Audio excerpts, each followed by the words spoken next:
মানুষের বডি থেকে অলসতা দূর করে দেয়।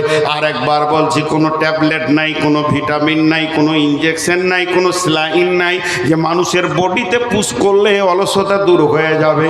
শুধু একমাত্র একটাই ওষুধ আছে যেটা অলসতা দূর করার জন্য আল্লাহ দিয়েছেন, তার নামই হচ্ছে সালাত। 5 ওয়াক্তের নামাজ যদি ঠিক টাইমে কেউ পড়তে পারে, ওর কাছে অলসতা হার মেনে যাবে, অলসতা দূর হয়ে যাবে। নামাজকে 5 বার দেওয়ার ভিতরে যতগুলি কারণ আছে, নামাজকে 5 বার দেওয়ার ভিতরে যতগুলি কারণ আছে, তার মধ্যে একটা অন্যতম কারণ হলো আমার গোলামের ভিতরে যেন অলসতা না থাকে। সে সকাল বিকাল প্রেয়ার করবে, মাবুদের সামনে মাথা নাম করবে, তাকে অলস কোনো দিন ধরতে পারবে না। অলসতার এগেনস্টে একটাই ট্যাবলেট আছে, তার নাম হচ্ছে সালাত।